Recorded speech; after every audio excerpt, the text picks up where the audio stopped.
After manual muscle testing, we have to take girth measurement of knee joint. Girth measurement has significance to check swelling or any muscle wasting, and we should have to take girth measurement of both knee and compare it.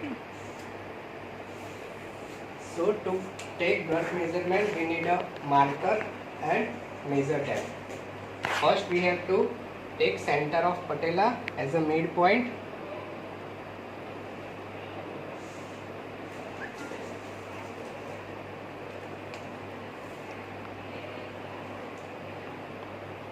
Then with help of measure tape, we'll mark points at every 2 inch. Hold this. 2 inch, 4 inch and 6 inch. We can go further to check any hamstring wasting is there. Then below knee also 2 inch, 4 inch, 6, 8 or 10 to know calf wasting. After marking, we'll take measurement of circumference of knee in centimeters. This is 36 centimeter at midpoint of patella. Then about 2 inch, it is 37. Then 41 and half.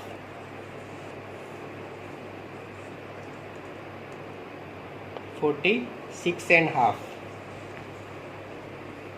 Like below knee 32, 33, 33, 31 and 26.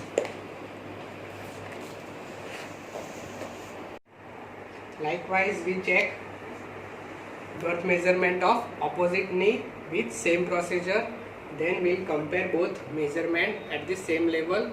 If affected knee's measurement shows higher level, then it could be a swelling. And if affected knee's values of measurement shows lower level, then it could be a muscle wastings.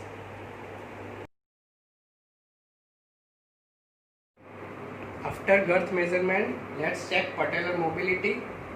Patella having movement in all direction: superior, inferior, medial, lateral, medial tilt, lateral tilt, then diagonal, all cross movements and rotational movements. To show it more specifically, let's take an example.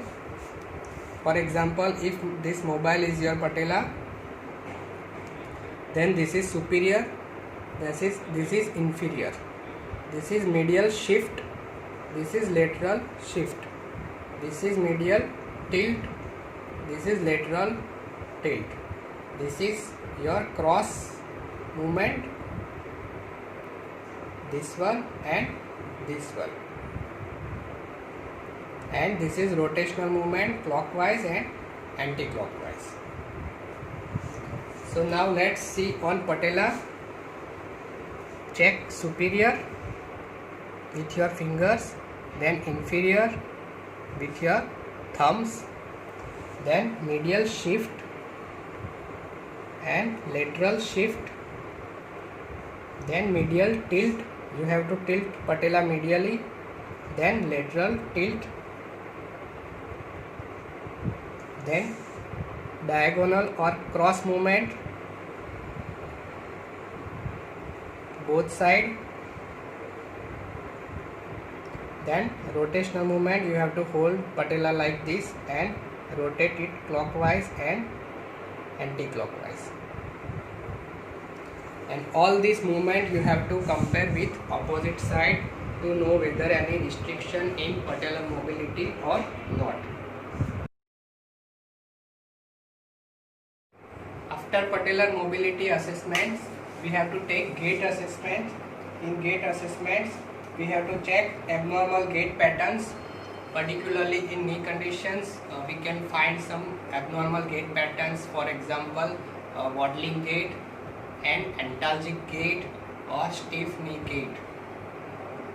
Then we should check for swing phase and stance phase. If the duration of swing phase and stance phase is reduced or increased, then we should check for knee flexion in swing phase, whether it is reduced or excessive knee flexion is there. And lastly, we should check for knee extension in stance phase, because in painful knee conditions patient is not able to extend his knee fully during stance phase. So we have to check lack of full extension in stance phase during our gait cycle.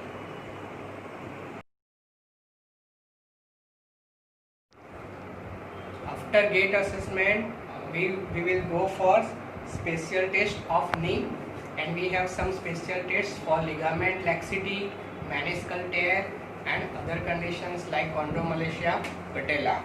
So we have some list of special tests for knee joint.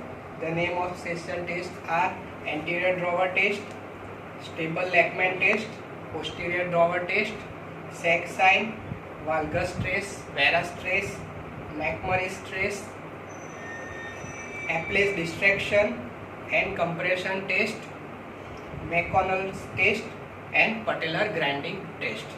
So we'll discuss it one by one. So in special tests, first two tests are for or to detect anterior cruciate ligament injury or laxity, that is ACL tear. The first test is anterior drawer test. For that, patient position in supine lie, knee should be flexed 90 degree, and you have to stabilize patient's ankle. Then hold patient's tibia like this. Your finger should be on posterior tibia and your thumb should be on anterior side. Then pull tibia towards you. You have to do this movement. If you find excessive motions, then the normal, for that you have to compare with opposite knee. Then it could be a ACL laxity or ACL tear. Another test for ACL tear, to detect ACL tear or injury, is Lachman test, and there are 6 to 7 modifications of Lachman test, but we are doing only one modification, and that is second modification called as stable Lachman test. So I am preferring and recommending this test because it is very comfortable for patient and very comfortable for you to perform. Patient position should be supine lying. Flex the knee and support the patient's thigh over your thigh. Support the patient's femur over your thigh. Then stabilize femur with your opposite hand. Then hold tibia. Your finger should be on posterior side and thumb should be anterior. Then pull the tibia upward, do the translation movement and check for laxity or excessive movement. Again, for that you have to compare it with opposite knee. Now test for posterior cruciate ligament PCL tear or PCL laxity, and test are posterior drawer test and sac sign or sulcus sign. For posterior drawer test, position of patient is same as anterior drawer test. You have to flex the knee up to 90 degrees, stabilize ankle, and holding position again is same. But instead of pulling the tibia, you have to push tibia posteriorly. Do this movement. If you find excessive movement or painful movement for patient, then it could be a PCL tear or PCL laxity. The another test for to detect PCL tear is sac sign or posterior sac sign or sulcus sign. For that you have to flex both knee to 90 degree and check the level of tibia or tibial tuberosity from lateral side. If you find any sag or sulcus below your patella or tibia is situated posteriorly, then it could be a PCL tear. For that you have to check bilaterally and you have to observe it from lateral view. Another position is hold the patient's knee, flex from hip 90 degree and knee 90 degree and check it from the lateral side. Again, if you find your tibial tuberosity or tibia depressed posteriorly, then it could be a PCL tear.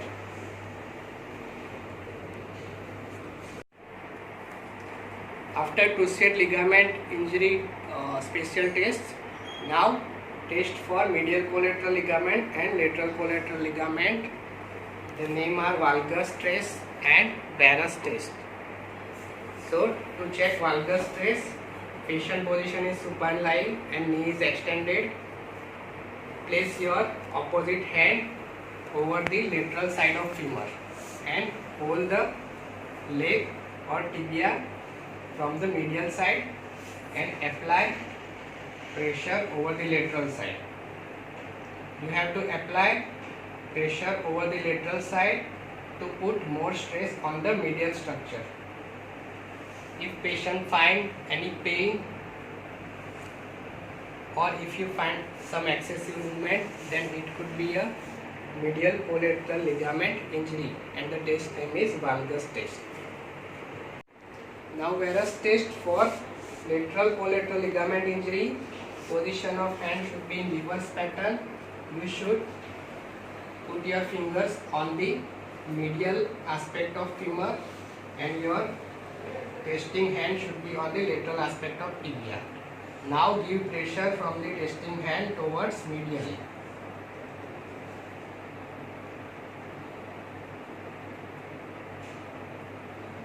If there is a pain over lateral aspect or you find any excessive movement, it could be a lateral collateral ligament tear or laxity. Now test to detect meniscal tear, and there are two meniscus, medial and lateral. Patient position, supine lying, flex the knee up to 90 degree. Then to check medial meniscal tear, rotate the tibia laterally and extend the knee. Palpate the medial joint line with your finger.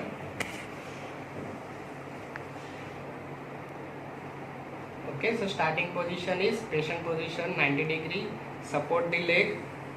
Place your finger over the medial aspect of knee to detect any tenderness or pain. Then rotate the leg laterally.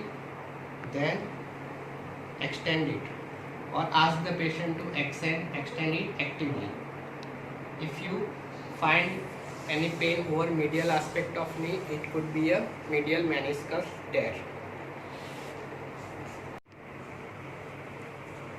And likewise, same position, patient position, rotate the leg medially, then extend the knee passively. If you find any pain over lateral aspect, place your thumb on lateral side. If you find any pain on lateral aspect, then it could be a lateral meniscus tear. You can do it passively or ask the patient to extend knee. Next test is Apley's distraction and compression test, and it is a combination of test. Distraction test is for to check ligament tear, and compression test is to check meniscus tear. So patient position is prone lying. Stabilize patient's femur with your leg and hold the patient to check distraction test. Then distract the patient's tibia or knee and rotate it laterally. If patient find pain over medial aspect, it could be a medial collateral ligament injury. And distract the knee and rotate it medially. If patient find pain over lateral aspect, then it could be a lateral collateral ligament injury.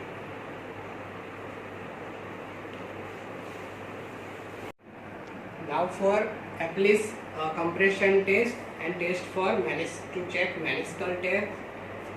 Patient position same, stabilize the femur and your grip should be like this. Then rotate the tibia medially and give pressure from upward to downward. If patient find pain on the lateral side, it could be a lateral meniscal tear. Then rotate the tibia laterally and apply pressure from upward to downward. If patient find any pain over the medial aspect, then it could be a medial meniscus tear.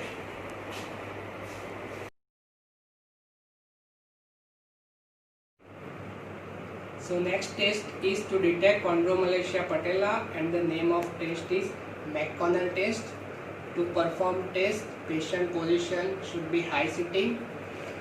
Then you have to do isometric knee extension in various degrees, starting from 120, then 90, then 60, then 30 degree, and then 0 degree in full knee extension. And before that, patient's hip should be in external rotation. In slight external rotation, flex the knee up to 120 degree, then ask the patient to extend, resist the movement, relax, then at 90 degree, ask the patient to extend, resist the movement, relax, then at 60 degree, extend, hold, relax, then at 30 degree, extend, relax, and in full extension, extend and relax. Now notice if patient have pain at any degree. For example, if patients have pain at 60 degree, then what should you have to do? You have to fully extend knee, passively support the leg, then glide the patella medially. Displace the patella medially and hold that position of patella at medial side. Then return to 60 degree and again repeat the procedure. Ask the patient to extend knee at 60 degree. Extend. Resist the movement and hold. If patient feels less pain or no pain, then it suggests that patient is having a chondromalacia patella. And the last special test is patella grinding test, again to check the chondromalacia patella. For that, patient position is supine line and knee is extended, and press the patella from upward, give pressure to patella and do circular movement. Grind the patella over femur. If patient find any pain below patella, or if you find some crepitations, the test is positive for chondromalacia patella. And at last in examination, we'll check some functional tests to check the functional status of patient.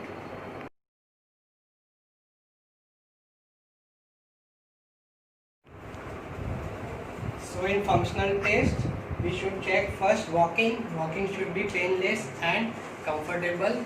Then ascending and descending stairs with walking and with slight speed, that is running, it should be painless and comfortable. After that, squatting, and in squatting we should check both the knee, it should be flexed symmetrically. Then squatting, then bouncing at the end of squat, means while doing squatting you have to do some bounce movement at the end of it, and it should be comfortable with patient. Then running straight ahead, ask the patient to run, and it should be again painless and comfortable. Then running straight ahead and stopping on the command. Ask the patient to run and you have to give patient command stop. At the time patient should stop or restrict that movement, and it should be a comfortable movement. Then vertical jump, ask the patient to jump vertically as much as he or she can. Then running and twisting, that is you can draw a figure of 8 or circular and ask the patient to run in that pattern, either circular or figure of 8. Then jumping and going into full squat, ask the patient to jump a little and go for a full squatting position. And last, hard cuts, twist or pivots movement. So that is, ask the patient to do some pivot movements like this. So these are some functional tests to detect whether the patient's knee is functional or not. So this was the clinical knee examination and clinical knee assessment. This is a basic clinical knee assessment, and some points are being missed or may differ from some academic point of view.